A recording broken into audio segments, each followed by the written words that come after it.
Buen día, mi nombre es Mina Palacio Cinta, del grupo 303 de la Facultad de Enfermería y Obstetricia.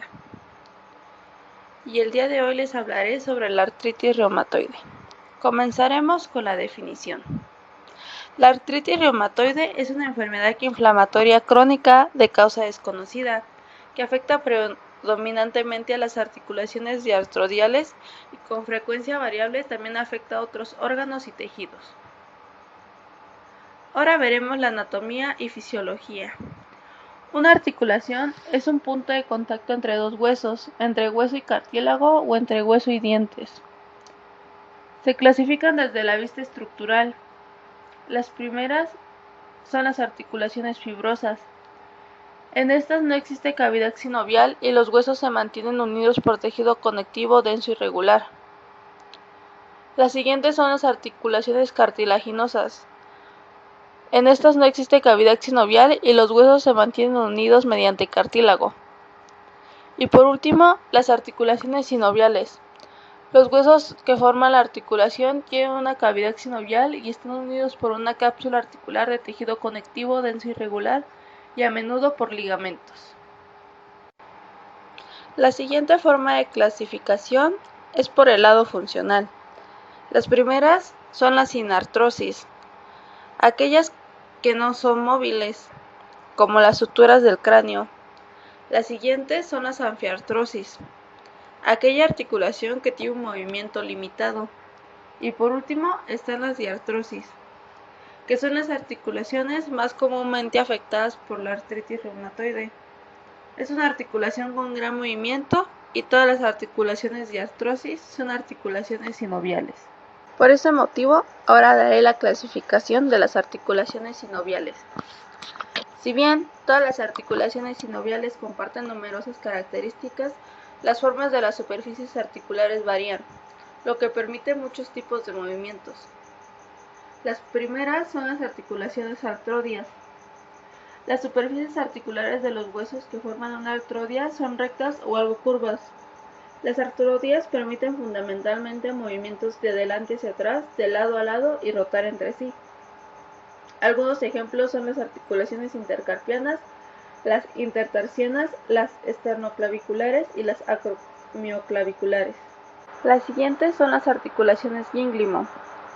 En una articulación gínglimo, la superficie convexa de un hueso encaja en la superficie cóncava de otro. Estas articulaciones producen movimientos angulares de apertura y cierre, como los de la bisagra de una puerta. En la mayoría de los movimientos articulares, uno de los huesos queda en la posición fija, mientras que el otro se mueve. A modo de ejemplo, se pueden mencionar las articulaciones de la rodilla, el codo y el tobillo. Las siguientes son las articulaciones trocoide.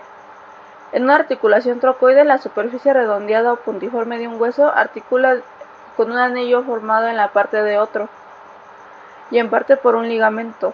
Una trocoide solo permite rotación alrededor de su propio eje longitudinal. Un ejemplo de estas son las aclaxoideas, la cual permite que la cabeza gire de un lado a otro. La siguiente es la articulación condilia. En una articulación condilia, la superficie ovalada convexa que se proyecta de un hueso encaja en una depresión ovalada en otro hueso. Una articulación permite el movimiento de flexión, extensión y aducción, abducción. Algunos ejemplos de articulaciones condilias son la radiocubital y las metacarpofalángicas. La articulación en silla de montar.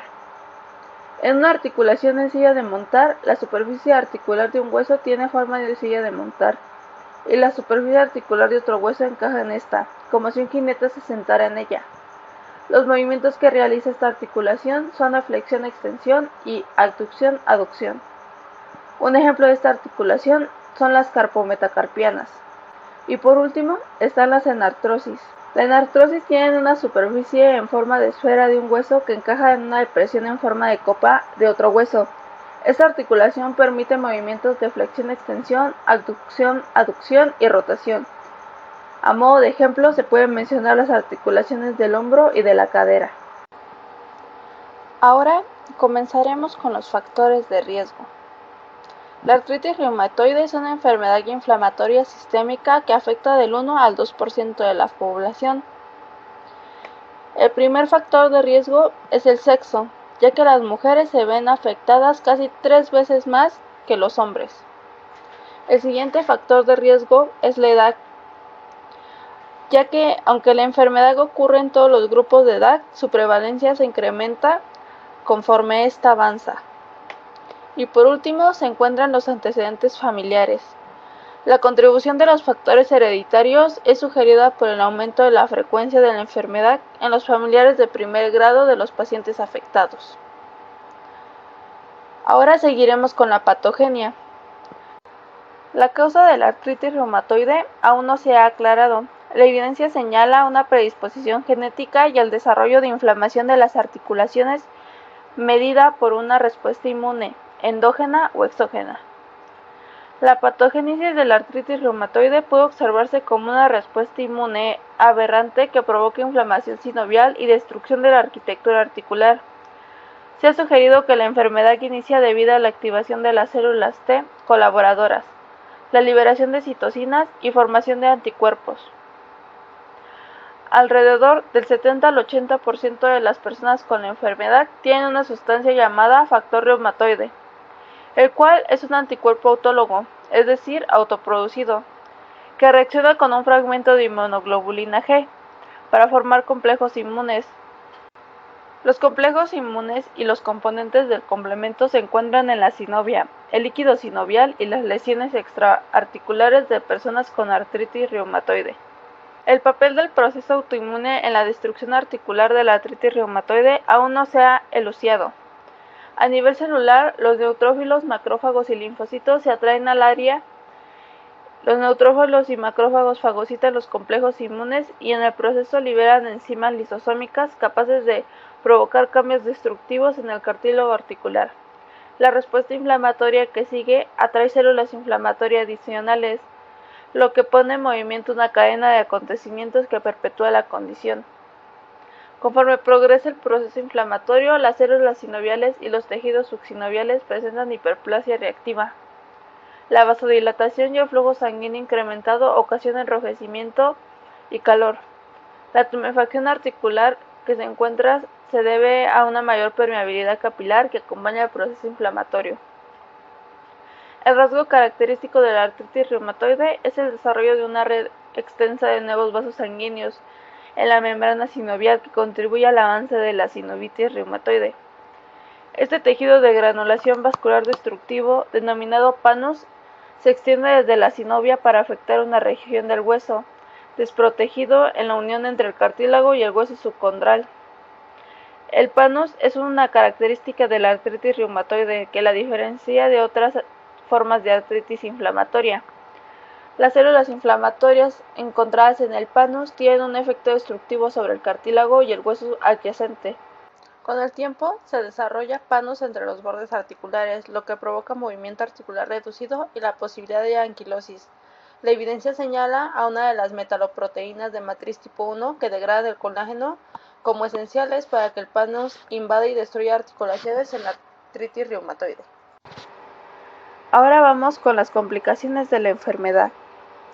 Con la progresión de la enfermedad, la inflamación articular y los cambios estructurales resultantes ocasionan inestabilidad articular, atrofia muscular por desuso, estiramiento de los ligamentos y afección de los tendones y músculos.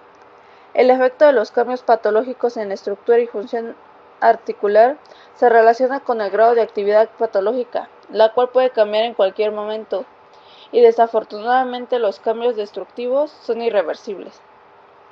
En el caso de estos pacientes, la esperanza de vida parece estar disminuida con respecto a la población general. Esta mayor mortalidad podría deberse a la debilidad generalizada, a una mayor susceptibilidad a las infecciones y a las complicaciones extraarticulares o derivadas de los fármacos. Ahora veremos los métodos diagnósticos. El diagnóstico de la artritis reumatoide se basa en los hallazgos de la historia clínica, la exploración física y los estudios de laboratorio. Debe indagarse en búsqueda de información sobre la duración de los síntomas, las manifestaciones sistémicas, la rigidez y antecedentes familiares. Existen los criterios para la artritis reumatoide desarrollados por el American College of Rheumatology y la European League Against Rheumatism. Son útiles para establecer el diagnóstico con mayor prontitud. Los pacientes deben por lo menos tener de 6 a 10 puntos para establecer un diagnóstico y tratamiento temprano y oportuno. Estos criterios consisten en afección articular, serología, restantes en fase aguda y duración de los síntomas. Con frecuencia, en las etapas tempranas es difícil diagnosticar la enfermedad. A la exploración física, las articulaciones pueden mostrar signos de inflamación, tumefacción, hipersensibilidad y quizás calor y movilidad disminuida. Las articulaciones se palpan esponjosas y blandas debido al engrosamiento e inflamación sinovial. Los movimientos corporales pueden estar limitados para evitar el dolor. Por lo general, los cambios en la estructura articular no son visibles en etapas tempranas de la enfermedad. Los resultados de la prueba del factor reumatoide no son diagnósticos de artritis reumatoide, pero pueden ser valiosos para diferenciar artritis reumatoide de otros tipos de artritis. Esto se debe a que un pequeño porcentaje de personas sanas tienen un factor reumatoide positivo. Además, una persona puede tener artritis reumatoide sin presentar el factor reumatoide. La evidencia sugiere un vínculo más fuerte de la artritis reumatoide con los anticuerpos péptidos proteínas anticitrulinados, que se miden como autoanticuerpos antipéptido citrulinado cíclico. Este estudio tiene una mayor especificidad de factor reumatoide y la identificación es posible en etapas muy tempranas de la enfermedad. Por otro lado, los hallazgos radiológicos no son diagnósticos de la artritis reumatoide, debido a que es inusual que haya erosiones articulares en las imágenes radiográficas en etapas tempranas de la enfermedad. El análisis de líquido articular es útil en el proceso diagnóstico. El líquido sinovial tiene una apariencia turbia o nebulosa. La cuenta leucocitaria en sangre se encuentra elevada como resultado de la inflamación, y los componentes del complemento se encuentran disminuidos debido al proceso inflamatorio. Ahora veremos los datos clínicos que presenta la enfermedad. Con frecuencia, la artritis reumatoide se relaciona con manifestaciones articulares y extraarticulares. La enfermedad se caracteriza por exacerbaciones y remisiones. Puede implicar solo unas cuantas articulaciones durante periodos cortos o puede tomarse inexorablemente progresiva y debilitante. Las primeras son las manifestaciones articulares. Los pacientes con artritis reumatoide sufren dolor articular y rigidez. Conforme la enfermedad progresa, la inflamación se acompaña de pérdida de hueso y cartílago, con disminución progresiva de la movilidad e inestabilidad en las articulaciones. La afección de las articulaciones que soportan peso como las caderas y las rodillas pueden causar dificultad para la marcha y aumentar la inmovilidad. En general, la afección articular es simétrica y poliarticular. Cualquier articulación diartrodial puede afectarse. Es usual que la limitación de movimiento articular que ocurre en etapas tempranas de la enfermedad se deba al dolor. Después se debe a la fibrosis. Las articulaciones que se afectan con mayor frecuencia al inicio son los dedos y las manos, ya que con frecuencia los dedos adoptan una apariencia usada debido a la inflamación de las articulaciones. También puede afectar las muñecas, rodillas y pies. En etapas ulteriores puede afectar otras articulaciones como las cervicales. La destrucción articular progresiva puede provocar subluxación e inestabilidad de la articulación, así como limitación del movimiento. La tumefacción y engrosamiento de la sinovia puede provocar estiramiento de la cápsula articular y de los ligamentos. Cuando esto ocurre, se desarrolla un desequilibrio entre los músculos y tendones, y las fuerzas mecánicas aplicadas a las articulaciones en las actividades cotidianas producen deformidad articular. La rodilla es una de las articulaciones que se afectan con mayor frecuencia, ya responsable de gran parte de la discapacidad relacionada con la enfermedad. La sinovitis activa puede ser aparente como tumefacción visible que borra el contorno normal sobre las caras medial y lateral de la rótula. El signo de la ola, que implica el movimiento del líquido en dirección lateral a medial de la rótula, puede utilizarse para determinar la presencia de líquido excesivo cuando no es visible. Las contracturas articulares, inestabilidad y la deformidad en geno valgo, rodillas en X. La afección del tobillo puede limitar la flexión y la extensión, lo cual puede dificultar la marcha. El malestar cervical suele ser frecuente. En raras circunstancias, la enfermedad de larga evolución puede provocar complicaciones neurológicas como cefaleas occipitales, debilidad muscular y entumecimiento o hormigueo de las extremidades superiores. Ahora hablaremos de las manifestaciones extraarticulares. Debido a que la artritis reumatoide es una enfermedad sistémica, puede acompañarse de molestias como fatiga, debilidad, anorexia, pérdida ponderal y fiebre de bajo grado. Cuando la enfermedad se encuentra activa, la anemia relacionada con concentraciones séricas bajas de hierro o capacidad de unión a hierro disminuida también son frecuentes. Es usual que estos tipos de anemia sean resistentes al tratamiento con hierro. Los nódulos reumatoides son lesiones granulomatosas que se desarrollan alrededor de vasos sanguíneos pequeños. Los nódulos pueden ser blandos o firmes, móviles o fijos, y pequeños o grandes. De manera típica se encuentran sobre puntos de presión. Los nódulos pueden desaparecer de manera espontánea o se pueden retirar por medio de una intervención quirúrgica.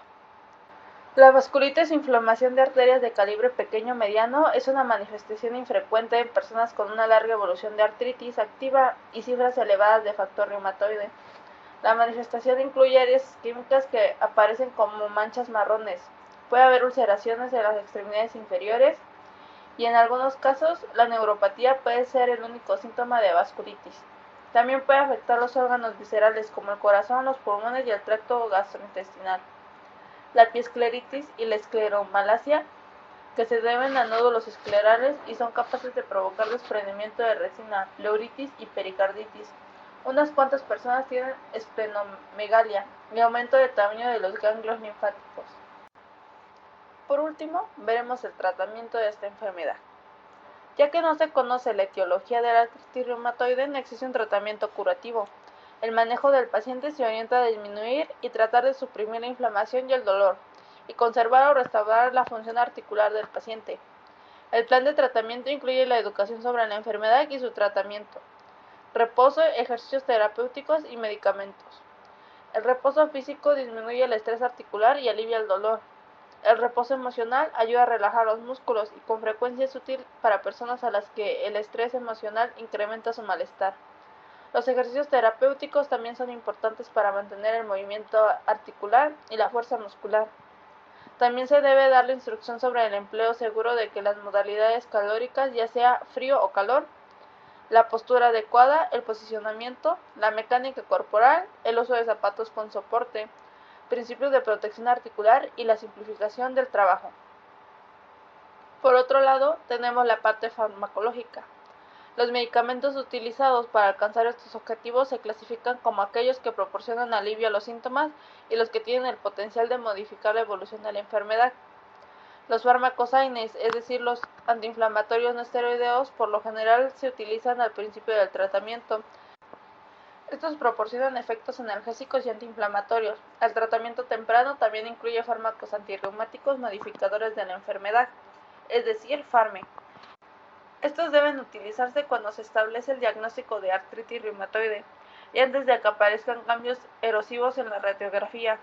Los FARME incluyen sales de oro, hidroxicloroquina, sulfasalacina, metrotexano y azatioprina. El metrotexano se ha convertido en el fármaco de elección debido a su potencia, ya que tiene una actividad relativamente rápida, es decir, de aproximadamente un mes. Todos los fármacos pueden ser tóxicos y requieren vigilancia estrecha para buscar efectos adversos. Pueden utilizarse fármacos corticosteroides para disminuir el malestar. Estos medicamentos interrumpen la cascada inflamatoria y para evitar los efectos colaterales de estos a largo plazo, solo se utiliza en situaciones específicas como tratamiento a corto plazo en dosis pequeñas. Los corticosteroides no modifican la enfermedad y son incapaces de prevenir la destrucción de las articulaciones. Por otro lado, los fármacos antirreumáticos de segunda línea incluyen fármacos antifactor de necrosis tumoral, o FNT, como etanercept, infliximab y adalimumab. El infliximab, etanercept y adalimumab son fármacos modificadores de la respuesta biológica o inhibidores de este factor. Estos han demostrado tener eficacia significativa a pesar de que tienen efectos colaterales adversos potenciales. Otra estrategia para el tratamiento de la artritis reumatoide es una combinación de medicamentos FARME. Esta estrategia ha obtenido aceptación general ya que ha demostrado ser efectiva en varios estudios. La cirugía también puede formar parte del tratamiento de la artritis reumatoide. La sinovectomía, tenosinobectomía y la artroplastía puede estar indicada para disminuir el dolor, el daño articular o de tejidos blandos e incrementar el movimiento cuando la sinovitis no responde al tratamiento médico. Es más probable que haya un resultado quirúrgico positivo significativo cuando el procedimiento quirúrgico se realiza tan pronto como se manifiesten los síntomas iniciales. Esto ha sido todo de mi parte. Muchas gracias por su atención. A continuación se mostrarán las fuentes de información utilizadas para este trabajo.